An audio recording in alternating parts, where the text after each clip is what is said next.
ಪಾಪನಾಶಿ ದೇವಸ್ಥಾನದಲ್ಲಿರ್ತಕ್ಕಂತಹ ಶಿವಲಿಂಗ ನೋಡ್ರಿ. ಶ್ರೀರಾಮ ನೋಡ್ರಿ, ಬ್ರಹ್ಮ ವಿಷ್ಣು ಮಹೇಶ್ವರ ಇಲ್ಲೇ ಒಂದು ಉದ್ಭವ ಆಗ್ಯಾರ. ಶಿವಲಿಂಗಕ್ಕ ಅಭಿಷೇಕ ಮಾಡ್ತಾನ. ಅವಾಗ ತ್ರಿಮೂರ್ತಿಗಳು ಪ್ರತ್ಯಕ್ಷವಾಗಿ ಶ್ರೀರಾಮನು ತನ್ನ ಬಾಣದಿಂದ ಶ್ರೀರಾಮನು ರಾವಣನನ್ನು ಕೊಂದ ಆದ್ಮೇಲೆ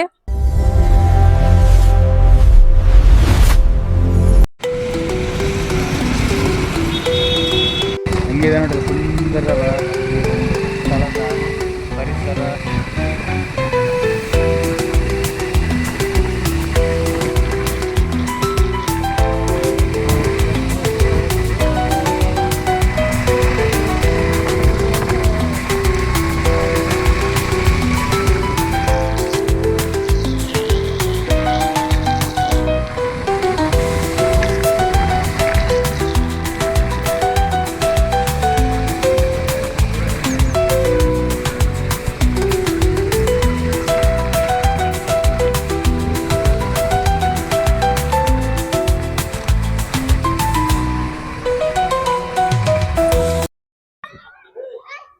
ಓಂ ಶ್ರೀ ಗುರುಭ್ಯೋ ನಮಃ. ನಮಸ್ಕಾರ ವೀಕ್ಷಕರೇ, ನನ್ನ ಎಲ್ಲ ಆತ್ಮೀಯ ವೀಕ್ಷಕರಿಗೂ ಮಿಸ್ಟರ್ ಅಂಡ್ ಮಿಸಸ್ ಸಂಚಾರಿ ಯೂಟ್ಯೂಬ್ ಚಾನಲ್ಗೆ ಸ್ವಾಗತ ಸುಸ್ವಾಗತ. ನಾನ್ ನೋಡ್ರಿ ಕರ್ನಾಟಕದ ಕಿರೀಟ ಎಂದೇ ಕರೆಯಲ್ಪಡುವ ಬೀದರ್ ನಗರದಲ್ಲಿದ್ದೀನಿ. ಮತ್ತೊಂದು ಪ್ಲೇಸ್ ಎಕ್ಸ್ಪ್ಲೋರ್ ಮಾಡಲು ಬಂದಿದ್ದೀನಿ. ಇದೇ ಪಾಪನಾಶಿ ಶಿವನ ದೇವಾಲಯ ಅಂತಾನೆ ಕರಿಬಹುದು ನೋಡ್ರಿ. ಈ ಒಂದು ದೇವಸ್ಥಾನದ ಮಹಿಮೆ ಏನು, ಇದರ ಚಾರಿತ್ರ್ಯ ಏನು, ಇಲ್ಲಿ ಒಂದು ಪವಾಡನೆ ನಡೆದಂತಹ ಕ್ಷೇತ್ರ ಅಂತಾನೆ ಹೇಳ್ಬೋದು. ಒಳಗೋಗಿ ತಿಳಿಸ್ತೀನಿ, ಬನ್ನಿ ಫ್ರೆಂಡ್ಸ್ ಒಳಗೋಗೋಣ. ಶಿವನ ದೇವಾಲಯ ನೋಡ್ರಿ ಇದು.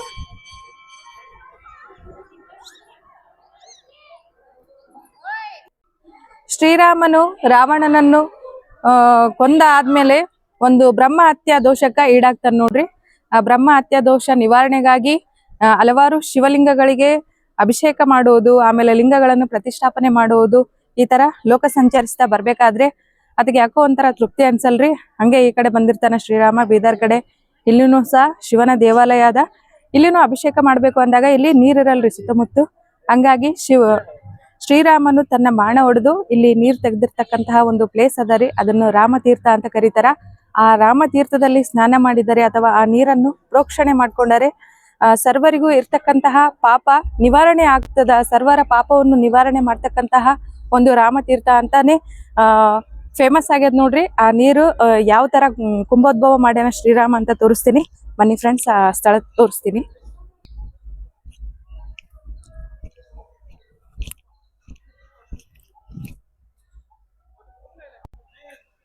ಶ್ರೀರಾಮನು ತನ್ನ ಬಾಣ ಬಿಟ್ಟು ಈ ಪ್ರದೇಶದಲ್ಲಿ ನೀರನ್ನು ತೆಗೆದಿರ್ತಕ್ಕಂತಹ ನೀರು ನೋಡ್ರಿ. ಇದು ಸರ್ವರ ಪಾಪವನ್ನು ನಿವಾರಿಸ್ತದ ಅಂತೇಳಿಗೆಸಿಂದ ಇಲ್ಲಿನ ಜನ ನಂಬ್ಯಾರ ನೋಡ್ರಿ. ರಾಮತೀರ್ಥದ ನೀರು ನಾವು ಸಹ ಪ್ರೋಕ್ಷಣೆ ಮಾಡ್ಕೋಣ ಬನ್ನಿ.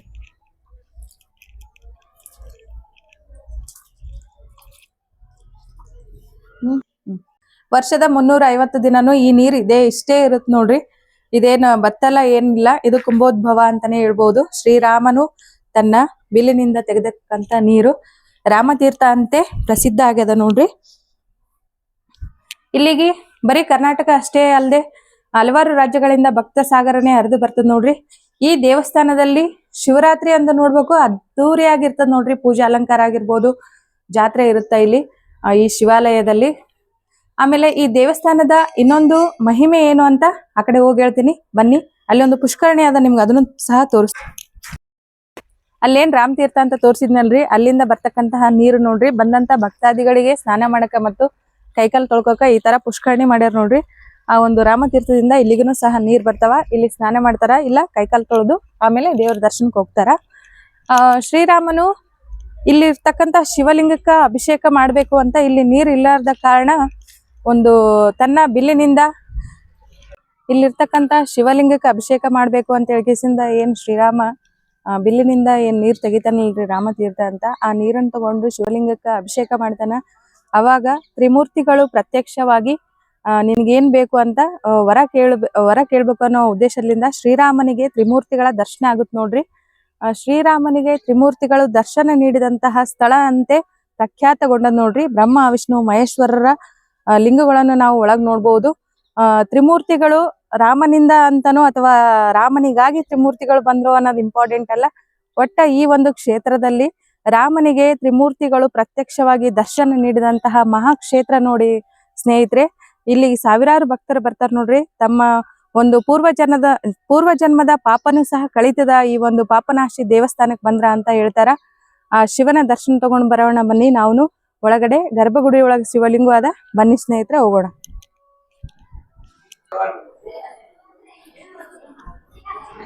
ಗರ್ಭಗುಡಿಯಲ್ಲಿರ್ತಕ್ಕಂತಹ ಶಿವ ಮಂದಿರ ನೋಡ್ರಿ, ಹೋಗ್ತಾ ಇದೀವಿ ನಾವು ಇವಾಗ.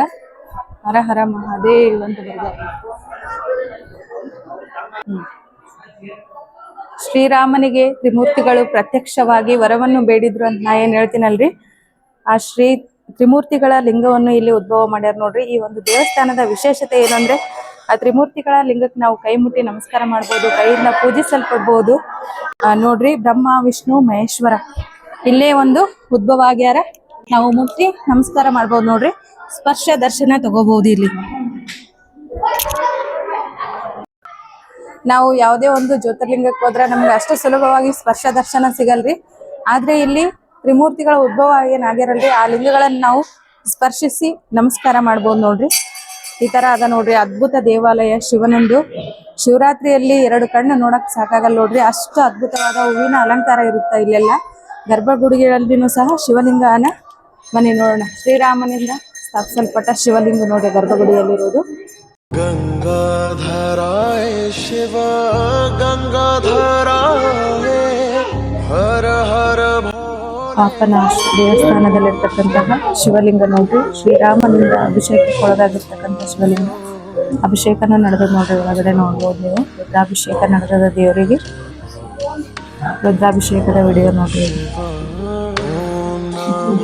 ಶಿವಾಯ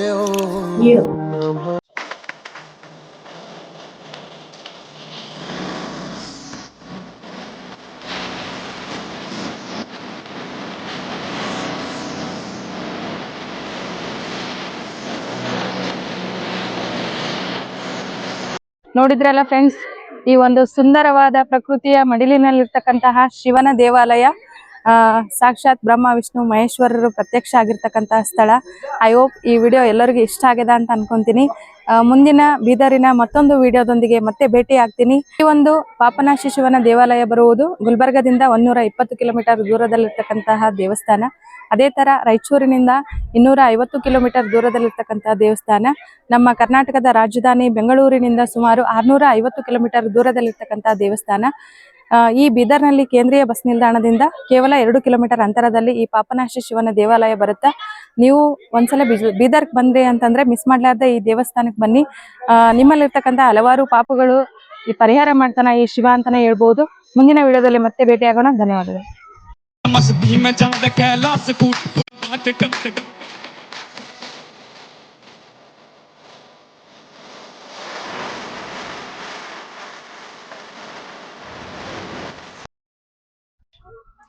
ಶಿವನ್ ಭಕ್ತರು ಯಾರ್ಯಾರು ಇರಲ್ರಿ ಅವರೆಲ್ಲರೂ ಹರ ಹರ ಮಹಾದೇವ್ ಅಂತ ಕಮೆಂಟ್ ಬಾಕ್ಸ್ ಅಲ್ಲಿ ತಿಳಿಸಿ. ಚೆನ್ನಾಗಿದೆ ದೇವಸ್ಥಾನ, ಪಾಪನಾಶ ದೇವಸ್ಥಾನ. ಬರ್ರಿ, ಬೀದರ್ ಬಂದ್ರೆ ಕೆಲವೊಂದು ಪ್ಲೇಸ್ಗಳು ಮಾತ್ರ ನಾವು ನಿಮಿಷಗಳಿಗೆ ಎಕ್ಸ್ಪ್ಲೋರ್ ಮಾಡಕತ್ತೀವಿ. ನೋಡ್ರಿ, ಇಷ್ಟ ಆಯ್ತು ಅಂತಂದ್ರೆ ಹರ ಹರ ಮಹಾದೇವ್ ಅಂತ ಕಮೆಂಟ್ ಬಾಕ್ಸ್ ಅಲ್ಲಿ ತಿಳಿಸಿ. ಮತ್ತೆ ಭೇಟಿಯಾಗೋಣ. ನಮಸ್ಕಾರ.